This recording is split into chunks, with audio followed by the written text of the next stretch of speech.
Hey guys, Ian here and welcome back to another creature creation session being recorded once again live on Twitch. Today we're going to delve once more into the depths of creature creation and concept design. This time we've already had our 12 animals selected. You can see them on screen now. These are animals that the Twitch chat has suggested, so we've got 3 polls once again, each with 4 animals. We've got a tardigrade, an axolotl, an anglerfish and a narwhal, a gibbon, a quetzal, a moray eel, a blue whale, and finally a flower mantis, a frilled neck lizard, a jerboa, and a peafowl. Twitch chat has already been busy voting away, so let's go ahead and reveal the results. For our first animal, we're going to be using an axolotl and an anglerfish. Okay, so we've got a dead even heat between an axolotl and an anglerfish, so that's going to be an interesting one. Next animal we're going to be using is the moray eel. I'm excited about that one. I'll tell you why shortly. And the third animal is going to be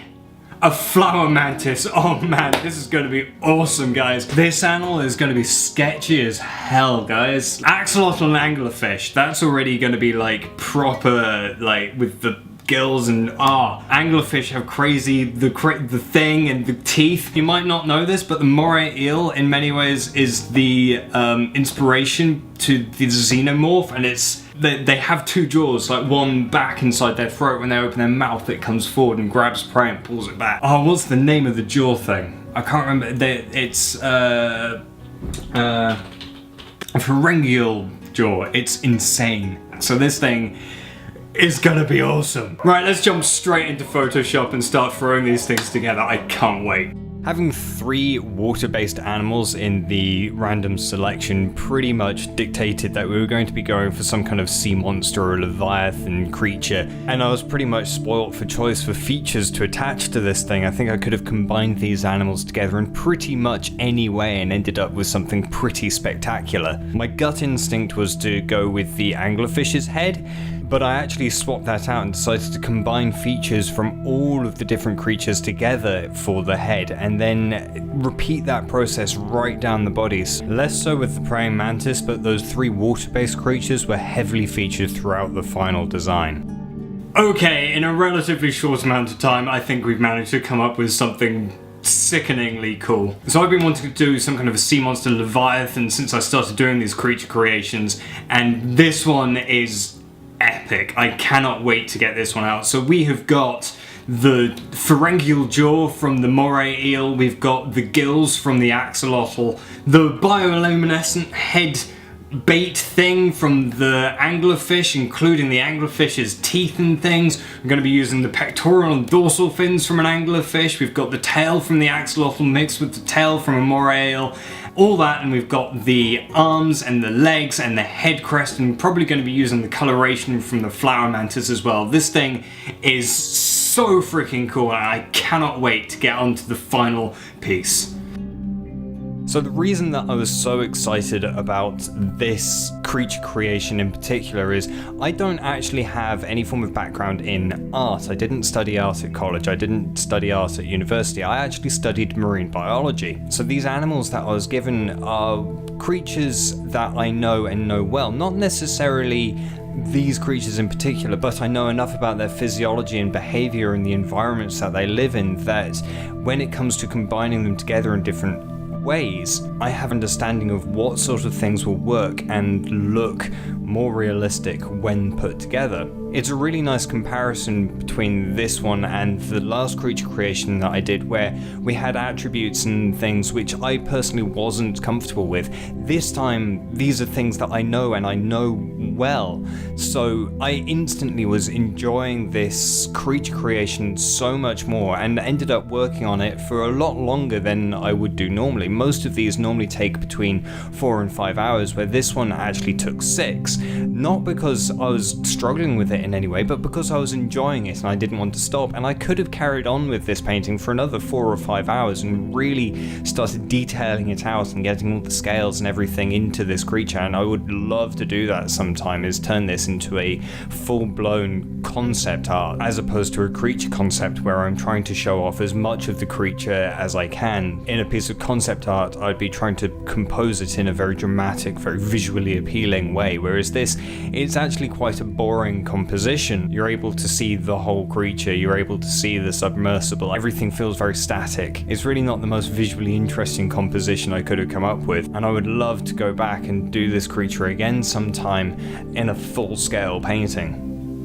But it really does go to show what a difference knowing your subject well can make to your approach and your general feelings whilst you're working on it. As well as designing the creature, I had a lot of fun designing the little submersible as well. I based it heavily on a few genuine submersibles that I've come across over the years. This one was based heavily on one called Alvin, which is actually the submersible that initially dived on the wreck of the Titanic. The one that I've painted here is a little bit different, and I've decided it's probably called Theodore. But it was an interesting challenge to try and get this whole painting to feel like it was taking place underwater and not just out in some black void. And using the air bubbles escaping from the submersible as the Leviathan has just cleaved it clean in half was definitely one way that I was able to achieve this.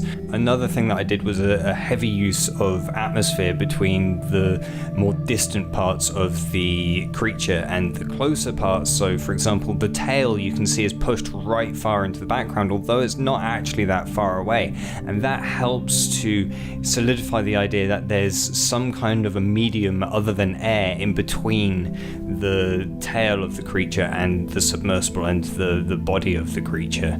In doing this, I was aware that I was at risk of losing the tail entirely into the background. I knew I needed to do something to make sure that the viewer was still able to see that there was the rest of this creature kind of wrapping back and around the scene.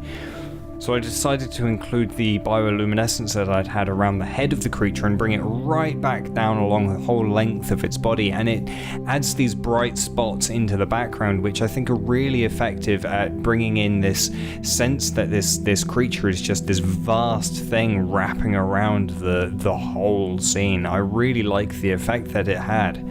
I also really liked the idea of bringing the bioluminescence into the gills from the axolotl as well. I think that's a very effective thing. I can imagine that from head on it would really help silhouette the shape of that head and really become something truly threatening when you see this thing just appear out of the gloom in the dark in front of you when all these lights just flare up. All in all, I am so jazzed about this piece. I think it's such a wonderful design, and I'm so happy that the Twitch chat came up with these such fantastic suggestions for me to combine. So this creature has fast become one of my favorite creature designs that I've done so far.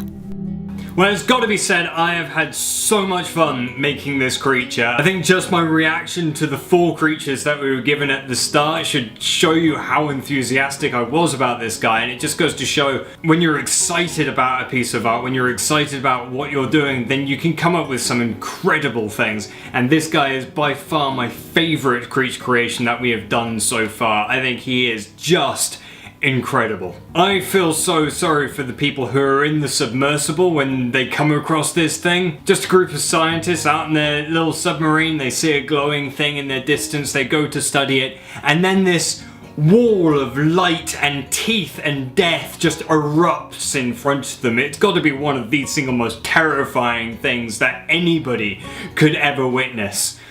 And I am so happy to have come up with it. And of course the Twitch chat has come up with a fantastic name for this beast once again. We are calling it the Galdarian Mawkaak. Maw being the jaw of a voracious and vicious animal, and kak apparently being Dutch for jaw. So this is the vicious jaw, which makes a lot of sense because it does look pretty vicious and it has 2 jaws. Guys, if you have enjoyed this video half as much as I enjoyed creating it, please do leave a like. If you haven't already, please subscribe to the channel, and as always, take care, and I will see you next time.